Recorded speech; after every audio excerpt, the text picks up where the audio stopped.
Hello everyone, Tyler King here with a new episode of NuReview. Today I'm going to be doing a review of the brand new John Carpenter album, Anthology. Anthology was just released on October 20th of this year, 2017.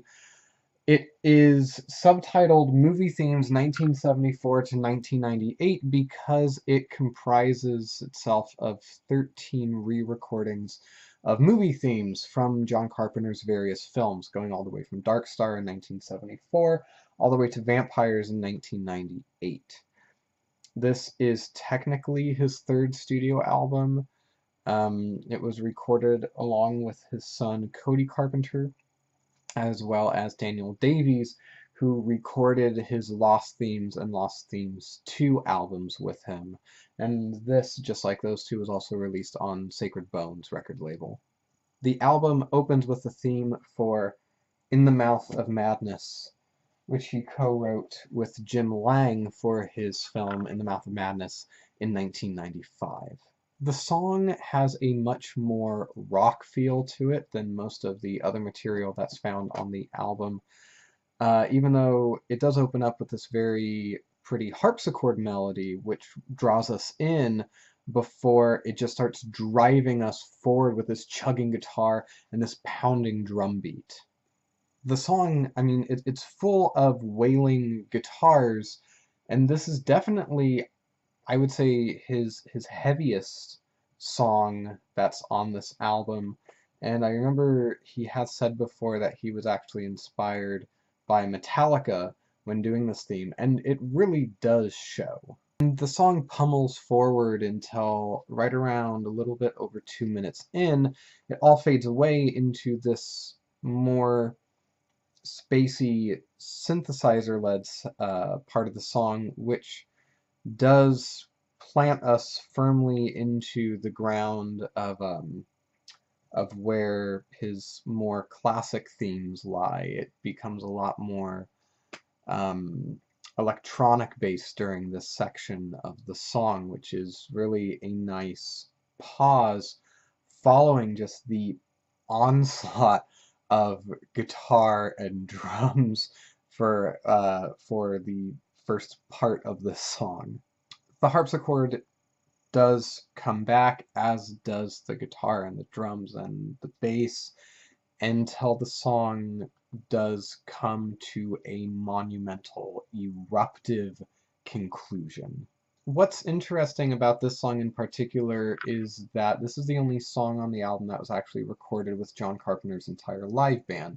So not only are he, his son Cody, and Daniel Davies on this song, but so is John Kineski on guitar, Scott Seaver on drums, and John Spiker on bass, which does really help to give this album more of a to give the song more of a live feeling than the other 12 songs on this album. Whether this song is an appropriate album opener, though, I can't say, just because it's not very indicative of the rest of the material that's going to be found on this album.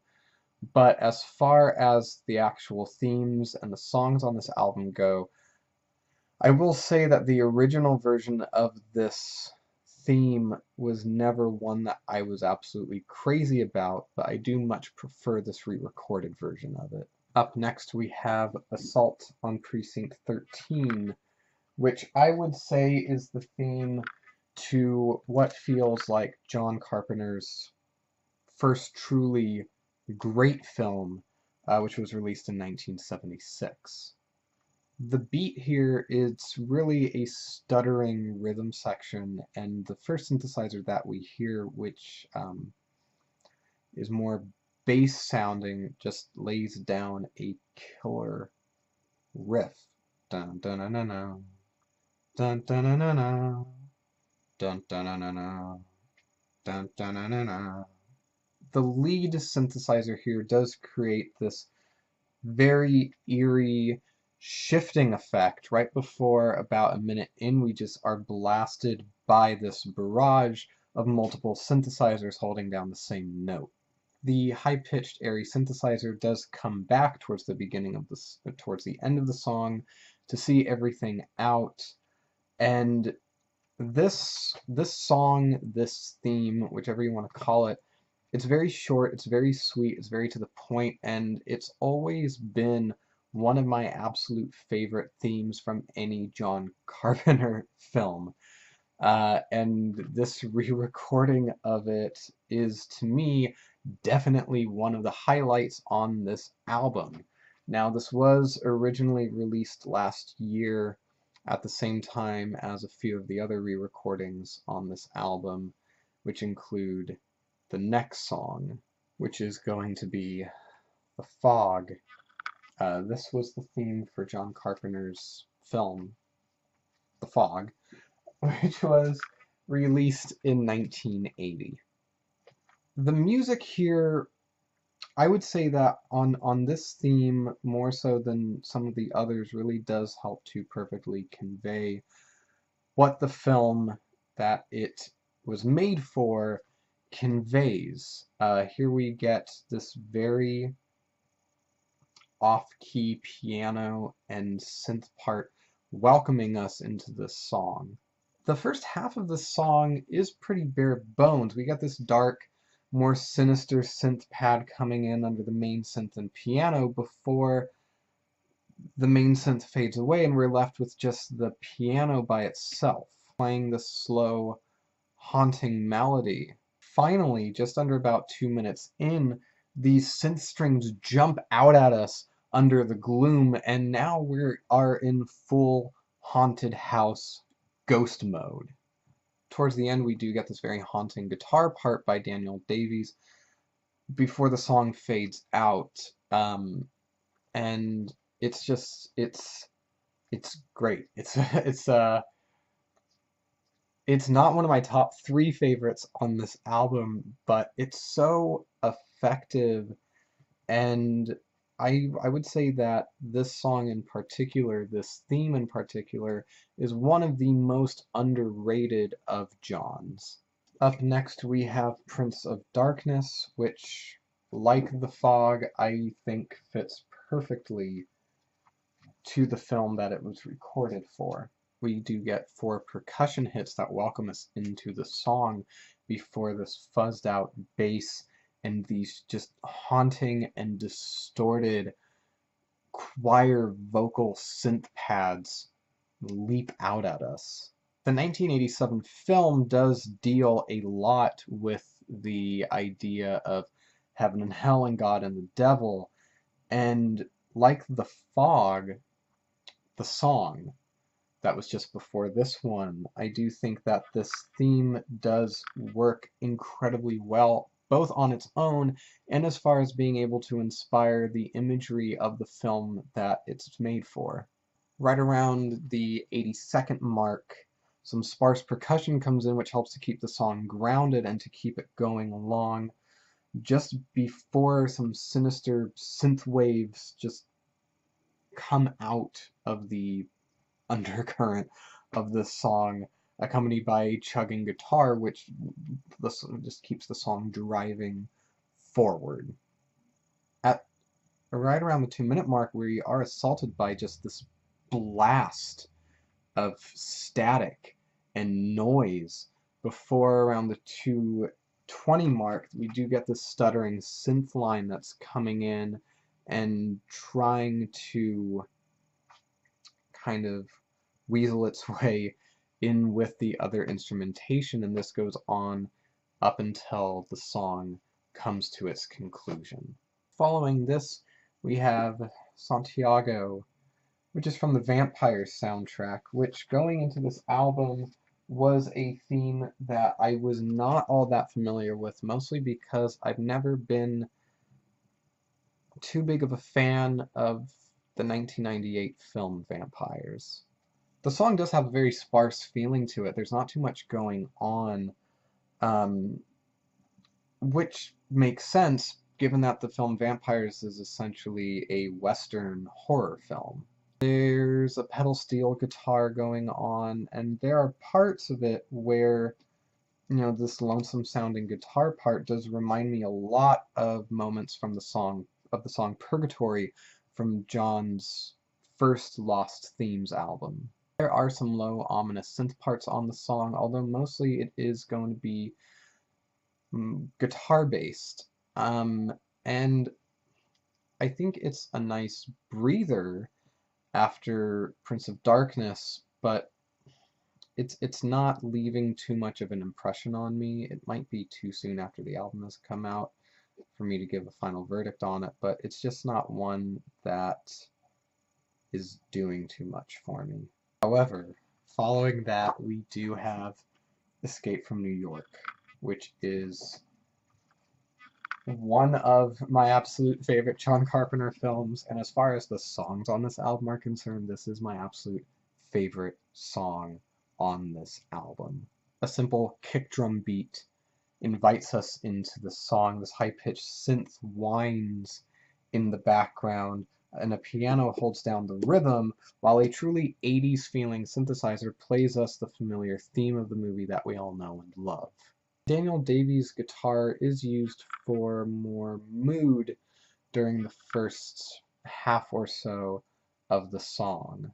Right around the minute 20 mark, we do get a solo, a nice calm solo keyboard part before the drums just kick back in and Daniel's guitar just shreds through the theme of this song, just blaring it out with gusto. And that part of the song really, I mean, it continually makes the hair on the back of my neck stand up every time that I hear it. And seeing John Carpenter and Cody Carpenter and Daniel Davies and everybody else in the band perform this song live last year when I saw him in Oakland, I mean, it literally brought tears to my eyes. It was without a doubt one of the most amazing things I've ever seen at any concert ever. And like some of the themes that I've already mentioned, I mean, with ones like the Halloween theme or Starman, I do think that they work best when paired with the movie that they're from, but the Escape from New York theme, I think, has always worked on its own, and this re-recording is no exception to that. Following this, we have the theme for Halloween. And I don't really know what can be said about this piece of music that hasn't been said before. It's an instance where the theme of a movie is just as or more famous than the movie it's taken from. I don't think that the song can be listened to without immediately thinking of, Laurie Strode and Michael Myers and Dr. Loomis.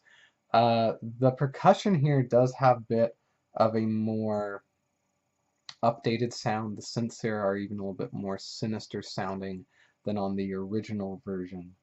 But I mean, at the end of the day, it's still the same theme that we all know and love, and it's one of it's one of a few themes on here where there's not really too much of a deviation between this re-recorded version and the original. My personal favorite moment of the song is right around 70 seconds in. We have just the piano and just the percussion going on before we are just assaulted with this ominous, overbearing synthesizer heaviness. I mean, but at the end of the day, it's still the same Halloween, and it's great. I mean, this theme has stood the test of time, and I don't foresee it never losing its sense of dread and its sense of suspense and the sense of fear that it's always encompassed. Following this, we have Porkchop Express from Big Trouble in Little China. And this was from his 1986 film. The original version was recorded with Alan Howarth, and it opens up with just this lone guitar line before these kind of dated synth horns come in, and this driving beat propels us forward into what is one of the more, or probably the most up-tempo song on this album. And part of it has to do with the instrumentation. I mean, the synth parts combined with the chugging guitar and the clap-sounding snare does give it a more lighthearted feel, but also the film Big Trouble in Little China, I mean, if you look at John Carpenter's filmography, I think that besides something like Dark Star or Starman or Memoirs of an Invisible Man, Big Trouble in Little China is definitely John Carpenter's most famous light-hearted film. It does not ever really take itself too seriously. And the theme, I think, really represents that in a musical way. The guitar part around 2 minutes in is it's just really fun sounding. It pairs with um, this really cool harpsichord, and I mean, it just brings a smile to my face. And I think that this song really does help to bring the album up following the Halloween theme. Following this, we have They Live. And this song in particular is actually based off of the song Coming to LA from the They Live soundtrack, which is another one that John had done with Alan Howarth.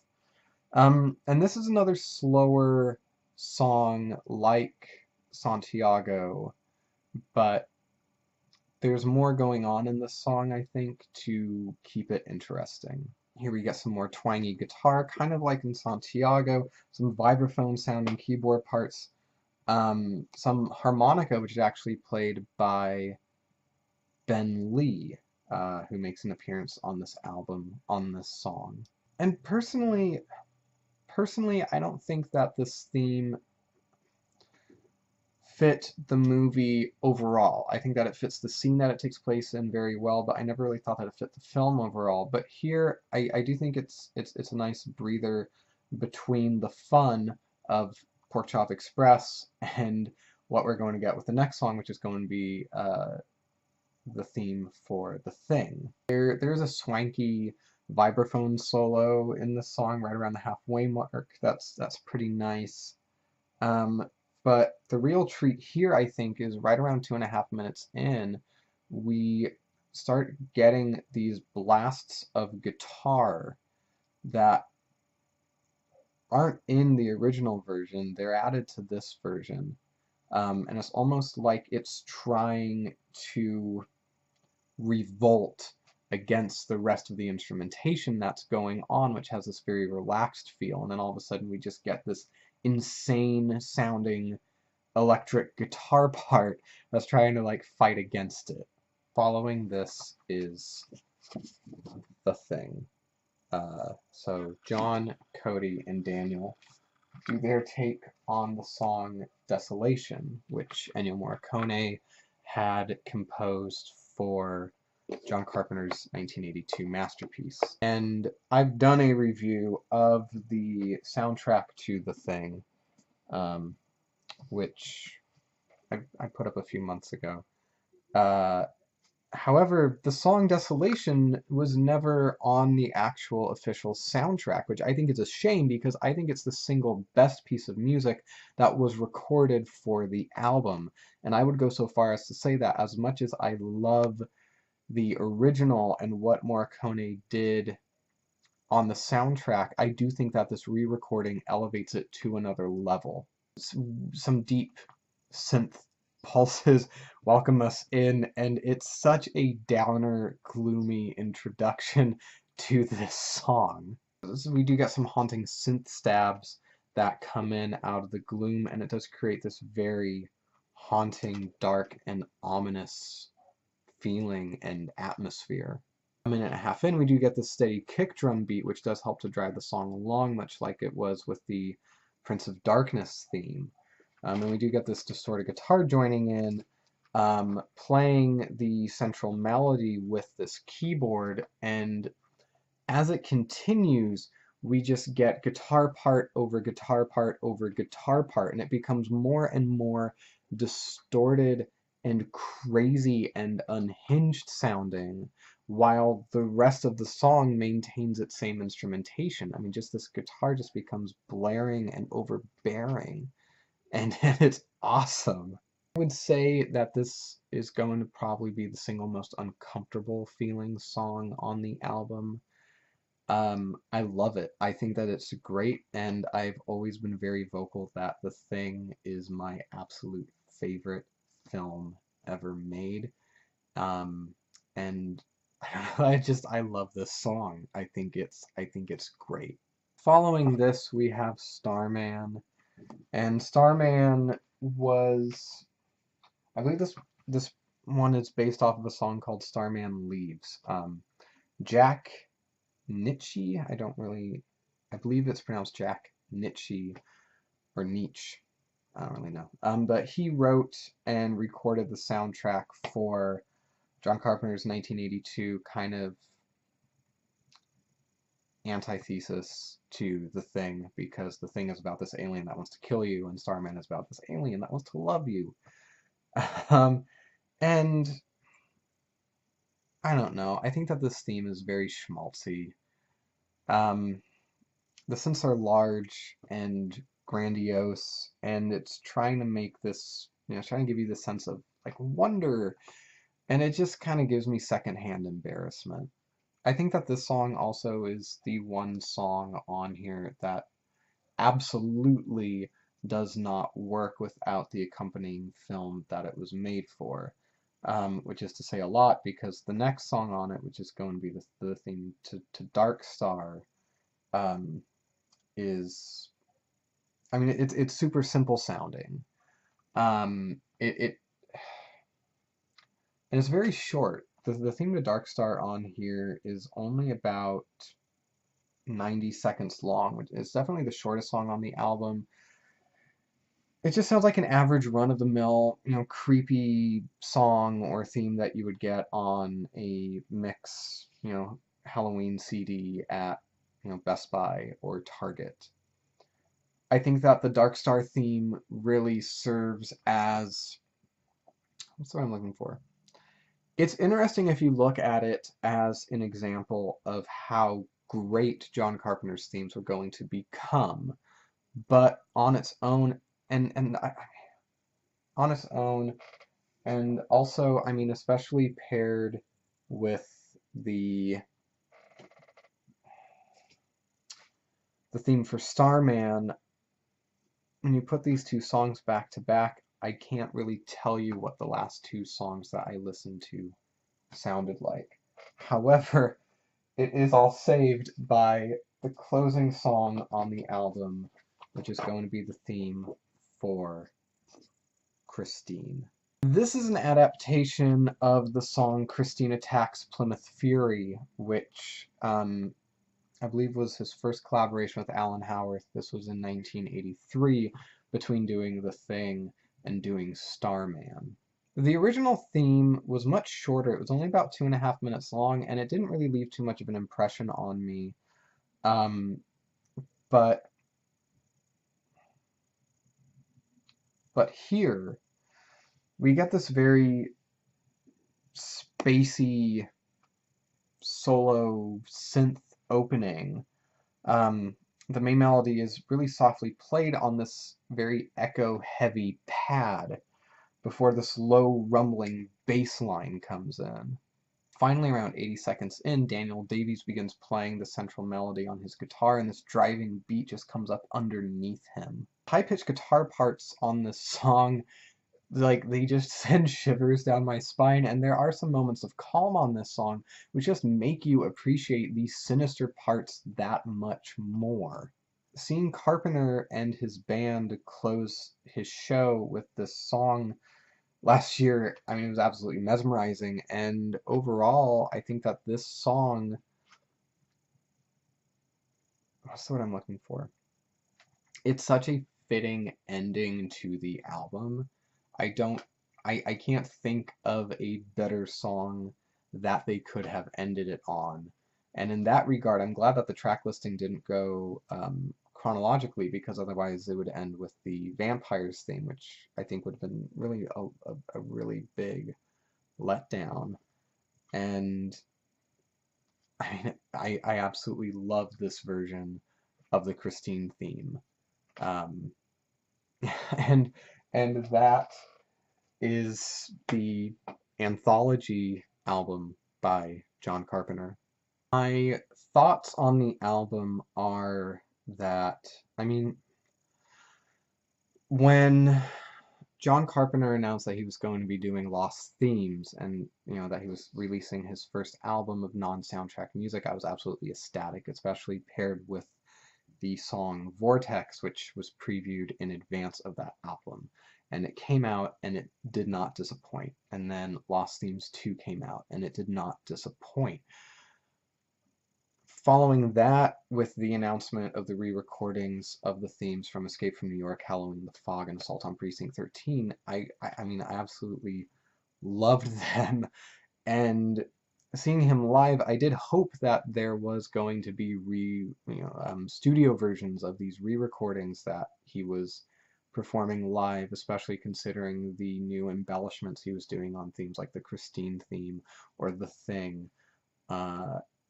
And this album was announced and I was absolutely ecstatic, and I listened to it and I'm still listening to it. I absolutely love this album, and I think it both works as an entire studio album, and I do think that it also works as a sort of greatest hits album, um, as far as his themes go. I was able to get the deluxe version, which includes re-recordings of March of the Children from Village of the Damned, as well as his theme for Body Bags. And I haven't included them on this review just because, I mean, the same reason why I don't really tend to review bonus tracks on my reviews, because I think that they're intentionally left off the album for for a reason. I absolutely love the updated sound that he has given to some of these songs. I absolutely love the emphasis on guitar on some of these songs, which isn't something that I ever thought a John Carpenter song necessarily needed, but the solos in the Escape from New York theme, the playing of the melody in the theme for the Thing, the guitar solo in the end of the theme for The Fog. I mean, and especially like Porkchop Express, it's all, there's never a moment where the guitar is in it where I'm thinking, oh wow, this shouldn't be in this song. And you can tell that a lot of care and a lot of love was given to these songs, especially in terms of re-recording them and keeping the spirit of the movie and of the original themes in these songs. Are there a couple songs on here I don't care for? Yes. But when you have music and movies that are as varied as John Carpenter's, there are always going to be a couple that stick out as not necessarily as strong as the rest.